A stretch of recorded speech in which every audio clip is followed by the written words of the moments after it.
sobre todo, predicadora García, usted no va a venir a hablar a Vox de humanidad. No. Señora de Mer, Sor García, le voy a decir en su tono, Sor García le da 1000 vueltas morales a Sor de Mer, 1000 vueltas en humanidad, 1000 vueltas en valores democráticos, 1000 vueltas en dignidad. Se lo vuelvo a repetir, sé que son ustedes duros de entendimiento y le vuelvo a insistir. No puedo estudiar por ustedes, ni puedo tener comprensión oral y lectora por ustedes. En este país no hay ni una sola traba burocrática para acceder a los medicamentos. Lo que pasa es que usted confunde lo que es una traba burocrática con la necesidad de que las comunidades puedan proveer medicamentos. ¿Cuándo pueden dar medicamentos? Medicamentos huérfanos, cuando todavía no están ni siquiera aprobados. Somos el país que tiene más ensayos clínicos después de Estados Unidos. ¿Cuándo se puede dar? Medicamentos de uso especial, 30.000, 40.000 medicamentos al año. Así que no hay ninguna traba burocrática en este país para acceder a los medicamentos. Me dice que no le voy a venir a hablar a Vox de humanidad, pero no porque no sea necesario, sino porque es estéril hablarles a ustedes de humanidad. Ustedes que deciden quién es una persona y quién no. Ustedes que deciden que un niño palestino no es una persona. Ustedes que deciden que un temporero inmigrante no es una persona. Ustedes que deciden que bombardear escuelas de niñas en Irán se las bombardea porque no son personas. Que no les vamos a dar lecciones de humanidad, no se las vamos a dar no porque no las necesiten, sino porque es estéril darle a ustedes lecciones de humanidad. Los españoles no son racistas, no, ustedes son racistas. Esa es la diferencia. ¿Y quiere hablar de privatización? Encantada. ¿Quiere hablar de los 5.600 millones, que es la mitad del presupuesto de toda la sanidad pública de la Comunidad de Madrid, que se ha desviado a Quirón en vez de estar tratando esas listas de espera? Por cierto, se le ha olvidado todas las listas de espera de todos aquellos gobiernos con los que ustedes han gobernado con el Partido Popular. Todas las listas de espera, todas las personas que supuestamente mueren en lista de espera. Se le ha olvidado las comunidades, nada más que 11, donde gobierna el Partido Popular y donde ustedes cogobernaban. ¿No será que lo que ha colapsado la sanidad son los recortes, son las privatizaciones y son las malas políticas de la derecha que han hecho todo lo posible por desprestigiar y por arruinar nuestra sanidad pública? ¿No será? Silencio, señorías, por favor. Los que no están en una sala de espera de un hospital público son ustedes. Y fíjese la cantidad de cosas que se aprenden en una sala de espera de un hospital público. La sala de espera de un hospital público, a la que ustedes no acuden, es el sitio más democratizador que tenemos. Es el mayor redistribuidor de la riqueza que tenemos en nuestro país. Es un lugar donde al entrar no te preguntan de dónde eres, ni si tienes apellidos compuestos de Demer o no Demer, donde te preguntan qué es lo que le pasa. ¿Qué es lo que le pasa? El problema es que ustedes no conocen su país y el problema es que ustedes no conocen la sanidad pública porque no la utilizan y porque están en contra de la sanidad pública y que tengamos una sanidad pública universal. Y desde este Gobierno vamos a defender a ultranza nuestro modelo sanitario, el modelo sanitario que nos lleva rigiendo desde 1986, un modelo sanitario universal, un modelo sanitario humano, un modelo sanitario que ve personas, que prioriza a los pacientes en vez de las ideologías. Señoría, yo entiendo que ustedes no lo puedan comprender, pero desde este Gobierno vamos a defender un modelo sanitario universal no solo por las 100.000 vueltas morales que les damos a ustedes, sino porque es más eficiente económicamente, es más sensato y además es el modelo que rige y que se basa en los valores y principios de un país que ustedes no conocen ni, por supuesto, representan. Muchas gracias. Los únicos que están aquí encantados y entusiasmados con la guerra y con las muertes son ustedes. Ustedes vienen aquí y dicen, no, claro, la guerra es fatal porque ahora, claro, la dependencia, el incremento de los productos, se ríe la ministra de Sanidad como si esto no fuese cierto. Ha empezado esta intervención mintiendo. Mire, yo no puedo estudiar ni informarme por ustedes, pero sí que puedo rebatir todos y cada uno de sus bulos.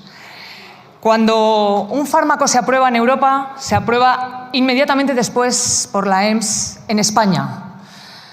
Y cuando un fármaco se financia, se tiene que financiar porque la empresa presenta la solicitud en España. No sé si usted sabe que la empresa del Villubec no ha presentado su solicitud de financiación aquí en España. O si lo sabe, está mintiendo. O ha subido aquí a esta grada a mentirle a los pacientes. Y efectivamente tenemos mecanismos para que los medicamentos, que no sé si usted lo sabe, pero los pagan las comunidades autónomas. Los autorizan las comunidades autónomas. Tenemos mecanismos, y usted lo ha dicho. Por eso hay comunidades que lo están proveyendo y comunidades que no. El mecanismo se llama el medicamento de uso especial. Y en este país, aunque todavía no esté cerrada la financiación y el precio de un medicamento, hay 30.000 y 40.000 medicamentos que se están dando a nuestros pacientes. ¿Por qué? ¿Sabe por qué? Porque no dejamos a nadie atrás. Se llame Adrián o se llame Ahmed. No dejamos a ningún niño y a ninguna niña sin su medicamento. Dicho esto, venía usted a hablar aquí de la sanidad universal. Y también le voy a hacer algún tipo de apreciación.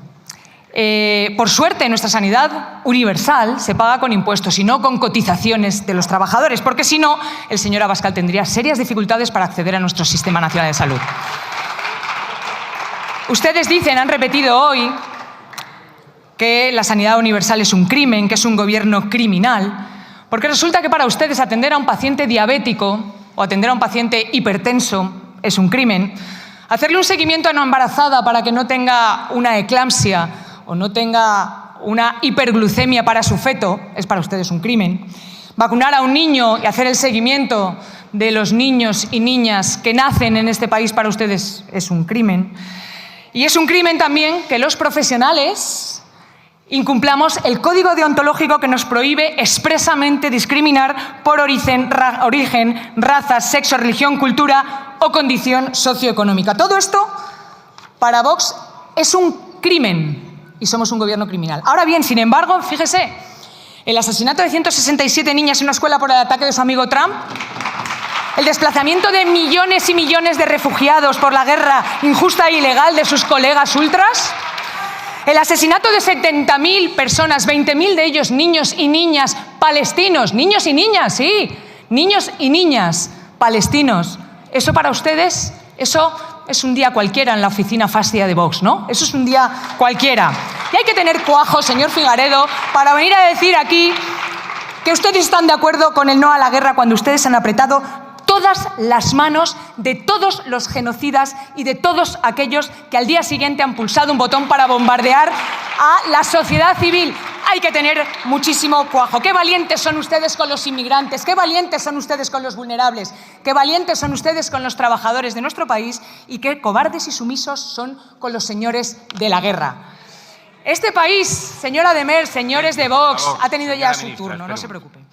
Este país, señores de Vox, está orgulloso de tener una sanidad que sea pública, que esté pagada con impuestos, los impuestos que les recuerdo que cualquier persona que viva en este país y que pague y que consuma cualquier tipo de IVA ya está invirtiendo más en la sanidad pública que todos los evasores fiscales a los que ustedes defienden. Demer, ustedes entiendo que se consideran católicos, ¿no? Ustedes se consideran, sí, ¿no? Hacen así con la cabeza. Les voy a leer una cita de Juan Pablo II. Yo soy más de Francisco, pero bueno, aquí cada uno tiene sus referentes. Pero Juan Pablo II, que supongo que es un referente suyo. Silencio, señorías. El racismo constituye una grave ofensa a Dios que ofende y degrada a la familia humana. En cada migrante debemos ver no un problema, sino un hermano y una hermana que deben ser acogidos. A ver si el gran reemplazo de los valores católicos que ustedes dicen defender lo han reemplazado por el odio, la deportación, los bombardeos. A ver si, por ejemplo, si no es por caridad cristiana, que no es quedarse con el dinero de la dana, si no es por amor al prójimo, si no es por uno de tantos valores catequésicos que ustedes según ustedes configuran al hombre, que son la salud, el bienestar, el orden, la justicia y la solidaridad, por lo menos háganlo por no hacer el ridículo frente a la sociedad española. Estamos orgullosos de tener un sistema universal. Estamos orgullosos de tener un sistema universal que no pregunta de dónde vienes, que pregunta solamente qué es lo que te pasa y en qué te puedo ayudar. Estamos orgullosos de tener un país donde nadie tiene que sacar la cartera para entrar en un hospital. Y estamos orgullosos de estar en las antípodas del modelo sanitario que ustedes veneran. Estamos orgullosos de no ser Florida, de no ser Miami y de no ser ese sistema sanitario de Estados Unidos que condiciona y que hace que el 65% de las bancarrotas en Estados Unidos se deban a problemas de salud. Así que sí, estamos muy orgullosos de elegir cuidar a nuestros ciudadanos y ciudadanas. Y es que además le voy a dar una sorpresa, señora de Mer, mire, porque los patriotas de pulsera que le venden nuestro patrimonio al primer desgraciado o malnacido que pasa por aquí, que atenta contra nuestros intereses y contra nuestra gente, resulta que además ustedes no conocen su propio país y reniegan de él. La sanidad universal es una de las mejores decisiones que hemos tomado como sociedad y como país. Y no la hemos tomado con este Real Decreto, señora de Mer, la tomamos en 1986, con la Ley General de Sanidad. A diferencia de ustedes, es lo más inteligente que hemos hecho y que tenemos. Apelar a la humanidad, entiendo que apelarles a ustedes a la humanidad, al sentido común, al raciocinio, es tan estéril como la vida laboral de su jefe, el señor Abascal.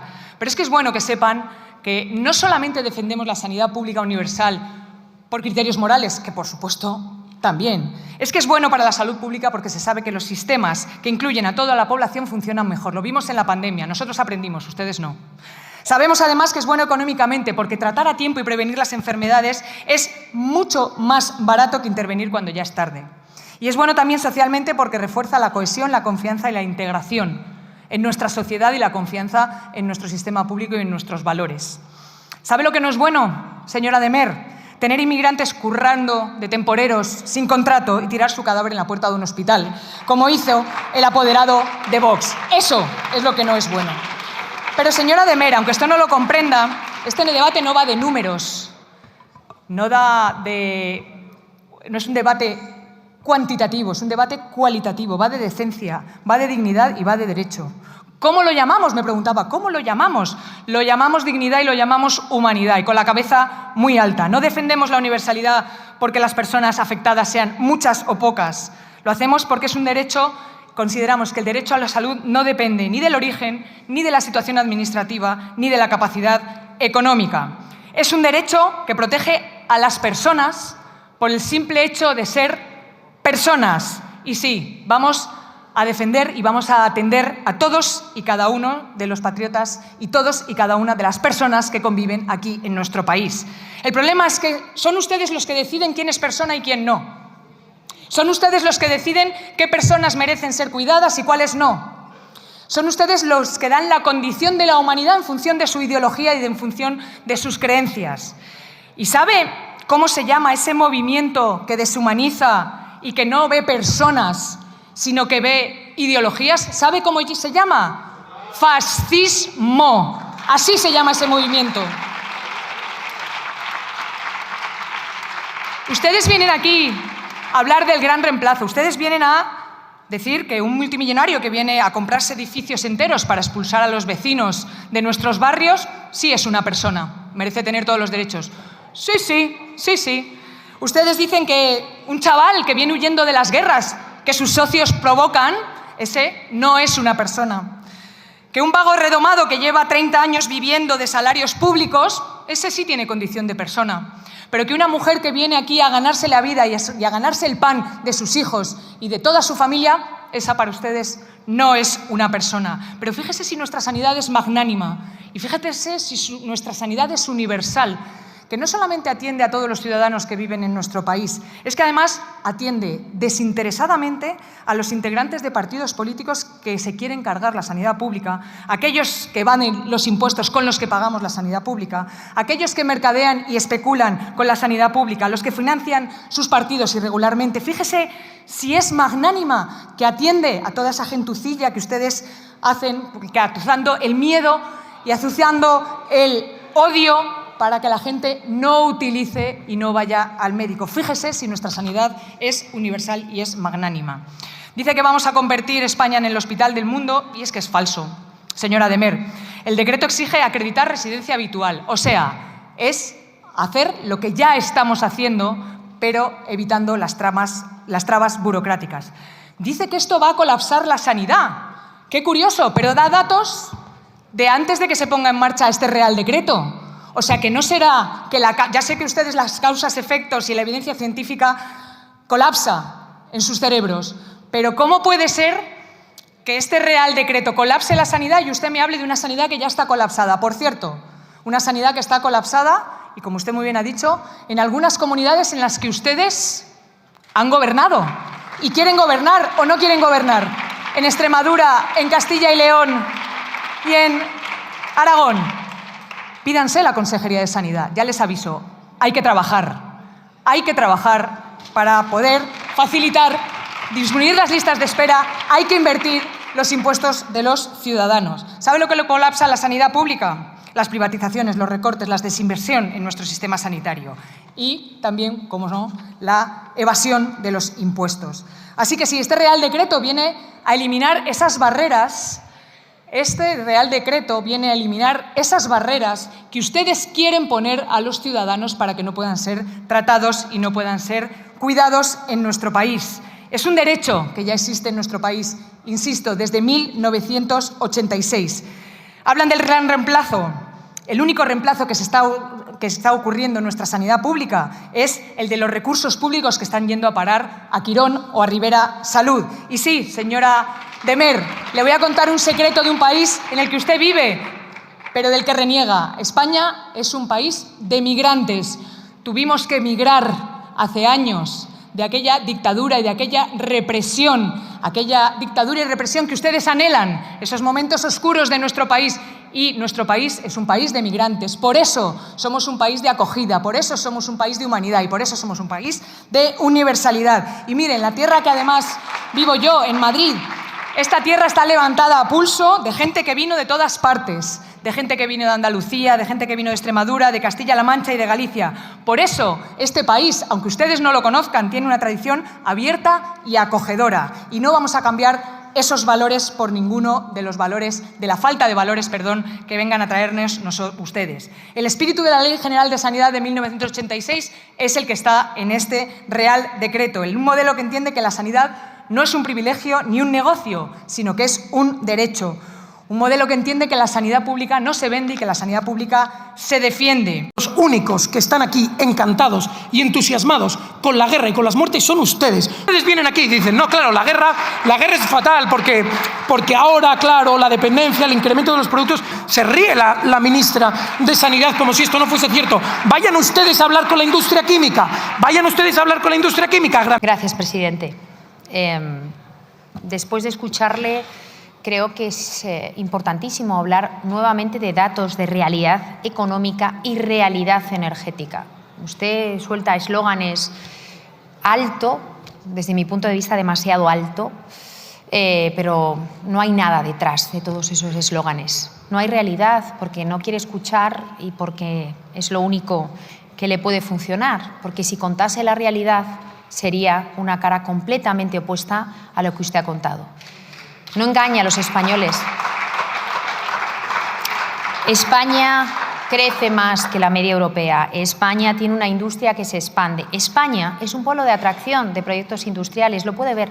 Sí lo es. Y lo estamos viendo. Y en gran medida, ese polo de atracción es precisamente por la política energética que ha llevado a cabo este Gobierno. Precisamente por esa política. Pero parece, insisto, que los datos y la ciencia nada tienen que ver con Vox. No le interesan para nada. Una ciencia que nos dice con claridad que el cambio climático es la mayor amenaza de nuestro tiempo, que ya está aquí, que es una realidad y que nos golpea con fuerza, especialmente una España vulnerable, un cambio climático que se acelera, pero es mejor, en su caso, cerrar los ojos, no ver los hechos y desproteger a los españoles. Este Gobierno va a seguir basando sus decisiones en la ciencia, en el rigor y en la información técnica avalada. Desde luego que sí. Siempre actuando, además, por el interés general. Y ante la situación de la guerra, por supuesto, con un coste humano dramático, con costes de pérdidas de vidas, de afectación a los vulnerables y también costes económicos y que impactan a nuestra economía, nosotros también vamos a seguir actuando como lo hemos hecho siempre. Pero insisto, que sepa que la mayor amenaza que tenemos por la guerra, en este caso para nuestro país, para España, es precisamente esa dependencia de los combustibles fósiles. Pero también le quiero decir que esos datos que ha contado no son ciertos, porque España en el año 2025, por el estrecho de Hormuz, llegaba menos del 2% del gas que consumimos y menos del 5% de los productos petrolíferos que consumimos. Este año, 0% del gas que consumimos pasa, 0% del gas por el estrecho de Hormuz. Hemos mejorado también, hemos mejorado nuestros indicadores de dependencia. Estamos reduciendo la dependencia o aumentando nuestra independencia gracias a esas energías renovables, se lo recuerdo. Y le recuerdo también que la planificación de la red de transporte es una radiografía clara, transparente, de cuál es la tendencia en nuestro país. Si en el año 2022 el principal objetivo de todos los agentes que han participado, por cierto, este Gobierno lo hace de manera universal, todo el mundo puede participar, era una demanda para introducir proyectos de energía renovable en España. Bien, pues en la nueva planificación, esa radiografía que es completamente nueva, lo que estamos viendo es que el principal motor y vector de esa planificación son proyectos industriales, son proyectos transformadores, proyectos de cadena de valor que quieren venir a nuestro país, con lo cual sí hay apetito y precisamente ese apetito viene de la mano de nuestra apuesta por las renovables, de energía competitiva, autóctona, menos volátil, menos vulnerable ante los shocks geopolíticos como los que hemos vivido en el 22 y como los que estamos viviendo este año 2026. Un despliegue del Gobierno que no es una extravagancia. Las renovables no son una extravagancia, es una política por la que apuesta el mundo en general y donde España tenemos un activo extraordinario y donde las empresas energéticas también quieren invertir. Le quiero decir que en el mundo, en el año 2025, la inversión en transición energética de nuevo registró un máximo, 2,3 billones de dólares, superando por segundo año consecutivo cualquier inversión en otro tipo de activos. Yo creo que usted lo que está diciendo es que el mundo se equivoca, no solo España, el mundo se equivoca. No sé, yo creo que más bien no es así.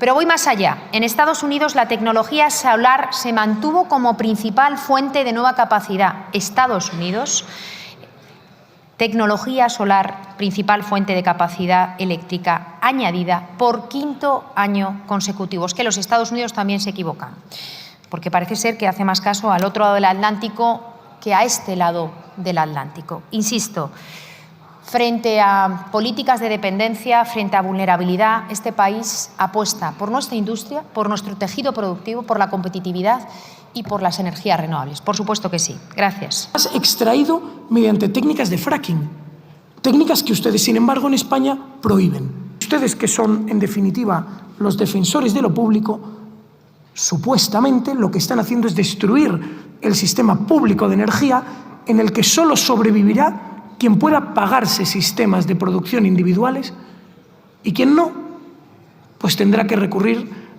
a los cirios de nuevo. Es relevante el contexto. Los contextos siempre son importantes para nuestra ciudadanía, nuestros hogares, nuestra industria. Semanas donde gobiernos de todo el mundo estamos analizando qué medidas podemos poner encima de la mesa nuevamente para proteger nuestras economías frente a los impactos de una guerra impulsada de manera unilateral por dos naciones, ¿al amparo de qué? Ningún amparo, que yo sepa. Desde luego no al amparo del derecho internacional, no sobre la base de la Carta de las Naciones Unidas. Y además quiero destacarle que hablamos de unas medidas unilaterales que tienen impacto en vidas humanas, impacto en los derechos humanos, impacto sobre la economía, el tejido productivo industrial de Europa y de España, de eso que usted hoy me pregunta. Una guerra que tensiona los mercados, efectivamente, los mercados de combustibles fósiles, de petróleo y de gas, que pone de manifiesto lo que llevamos diciendo desde hace mucho tiempo en este Gobierno, y es básicamente que la dependencia de los combustibles fósiles nos hace vulnerables. Pone en jaque la seguridad, la competitividad y el bienestar y nos deja además a merced de decisiones que no dependen de nuestros intereses y, por supuesto, que nada tiene que ver con el interés general de nuestro país. A mí me gustaría decirle, usted me pregunta y usted dice que está del lado de la industria española, pero no lo tengo claro si está del lado de la industria española o de quien está provocando lo que está ocurriendo actualmente y los impactos en los mercados internacionales de los combustibles fósiles. Este Gobierno lo tiene claro, insisto, apostamos por la transición energética. Sí, usted hacía mención, apostamos por esa transición energética, que es una política climática, ese cambio climático que también nos afecta y somos muy vulnerables, pero también es una política de seguridad y de competitividad. No es una cuestión ideológica, es una cuestión puramente estratégica. Es una apuesta que nos ha permitido mejorar la salud de nuestra industria y de nuestra economía, que nos hace estar muchísimo mejor preparados ante situaciones de vulnerabilidad como las crisis, esta nueva que llega también. Y usted puede mirar los datos, me dice que no, pero puede mirar los datos del mercado español en electricidad, puede mirar también los datos del mercado europeo. ¿Qué piden los sectores? Me pregunta por industria. ¿Qué pide la industria?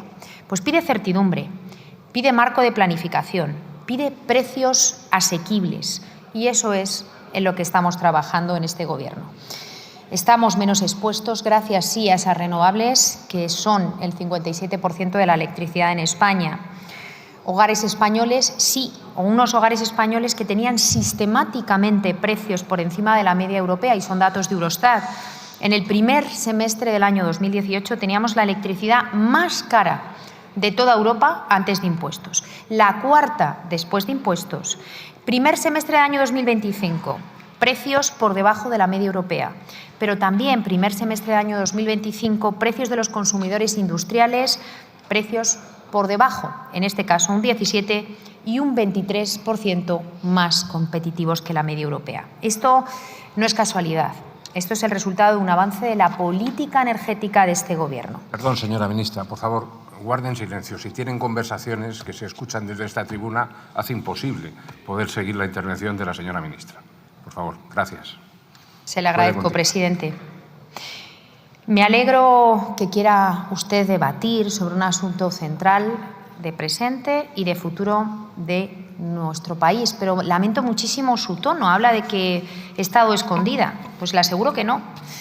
He respondido a preguntas, he estado en interpelaciones, he asistido a comparecencias y estoy siempre disponible, pero también ejerciendo mis funciones cuando me tengo que excusar para viajes internacionales tan importantes también en un contexto como el que vivimos. En todo caso, los ciudadanos lo que merecen es un debate serio, orientado a encontrar soluciones, no eslóganes ni planteamientos vacíos y simplistas. Por ello, yo sí que lo voy a abordar, este debate, desde la política que hemos llevado, una política de apoyo a la industria, que pasa precisamente por una política energética que apuesta por donde tenemos ventajas estructurales de nuestro país. Una energía asequible, una energía autóctona, una energía inagotable. Esas tres premisas son las tres premisas de las energías renovables, que nos hacen más competitivos y más autónomos y que han permitido hablar por primera vez en muchos años de reindustrialización en este país. Un plan que está encima de la mesa, que permite dar señales a los inversores y que nos dan señales claras para el tejido productivo industrial y la protección de los hogares. Además, lo hemos hecho con diálogo, con participación, con todos los agentes, con ciudadanía, agentes sociales, empresarios, sindicatos, sociedad civil.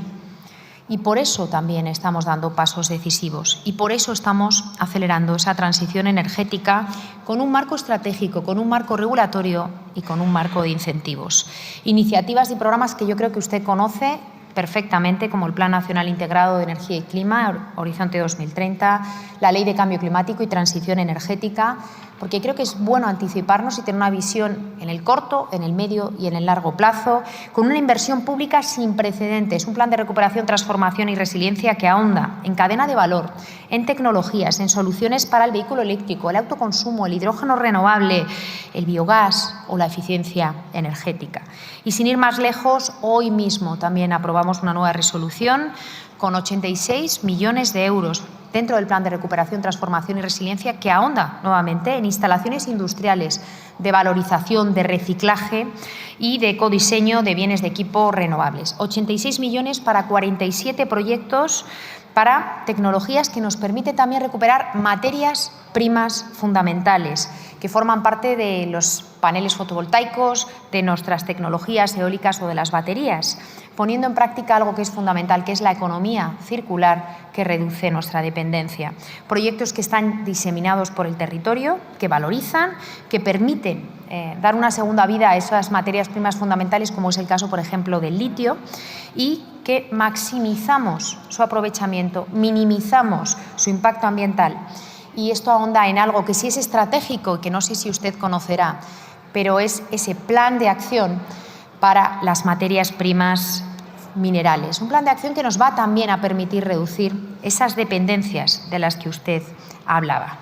Y datos como que España cerró el año 2025 liderando el crecimiento de las grandes economías, con un avance del PIB del 2,8%, con generación de empleo de 600.000 empleos en el año 2025, 22,4 millones de ocupados, una tasa de paro por debajo del 10%, por primera vez desde el año 2008, una inversión en investigación y desarrollo. Yo creo que hablar de investigación y desarrollo es también hablar de tejido productivo e industrial, es de anticiparse, que creció un 7% en 2024 y desde 2018 el gasto en I+D ha aumentado más de un 60%, un 2025 donde crecen las patentes nacionales, modelos de utilidad, diseños industriales, marcas nacionales. Y sabe usted en lo que nos hemos convertido, precisamente lo contrario que usted mencionaba, en un polo de atracción de proyectos industriales, proyectos Greenfield. España, el quinto país a nivel mundial. Datos que reflejan lo contrario de lo que usted también decía: confianza, certidumbre, inversores que apuestan por nuestro crecimiento, nuestra estabilidad y la modernización de nuestro tejido productivo. Economía innovadora, economía más industrial, una industria que, si le preguntamos, goza de buena salud. El valor añadido industrial está en máximos históricos. Mejora su desempeño relativo, mejora el empleo industrial. La industria crece y supera los niveles que teníamos previos a la crisis del año 2008. Actualmente representa el 15% del PIB, un valor añadido bruto que ya es un 10,1% superior al dato de la pandemia, y un año 2025 donde ha aumentado un 2,8%. Datos que consolidan que sí es una apuesta, una estrategia energética que apoya a nuestra industria y a nuestro tejido productivo. Un índice de producción industrial que lleva registrando datos positivos desde marzo del año 2025, alcanzando su máximo en julio con un 3,3%. Pero también le quiero decir que si mira a nuestro alrededor, porque es lo que suele ocurrir, mirando a nuestro alrededor, nuestros vecinos, nuestros colegas franceses, los alemanes, han atravesado fases de contracción técnica de su actividad industrial. Sin embargo, España cierra el año 2025 con un comportamiento dinámico y liderando la expansión regional. Un empleo industrial que representa la mitad de todo el empleo creado en el año 2025. Y no es un dato aislado. El 45% del nuevo empleo creado tras la pandemia corresponde a sectores de alto valor añadido, con lo cual estamos avanzando en una economía más productiva, una industria manufacturera que tiene el 10% más de ocupados que antes que la pandemia, con una tasa de temporalidad inferior y además, insisto, una apuesta por la energía asequible, accesible. Eso ha hecho que aumente el tejido productivo industrial en nuestro país. Una transición energética que es importante para esos precios competitivos, pero también es importante para hacer frente al reto del cambio climático. Ese reto del cambio climático que nos hace vulnerables y que produce en este país cada vez más pérdidas y daños, poniendo en riesgo vidas y también tejido productivo e industrial. Un gobierno que ante cada crisis, ante cada situación, protege a quien más lo necesita, a quien está más expuesto y en este caso también a los que están expuestos por esa dependencia de los combustibles fósiles, mitigando el impacto en precios y generando oportunidades en un contexto extraordinariamente complicado.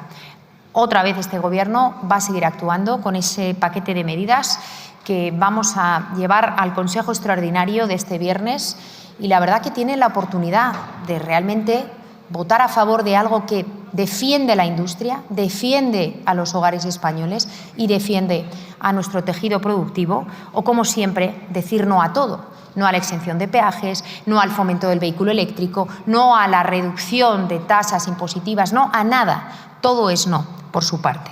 Si realmente le importa a la industria, demuéstrelo apoyando ese paquete de medidas. Gracias. Muchas gracias.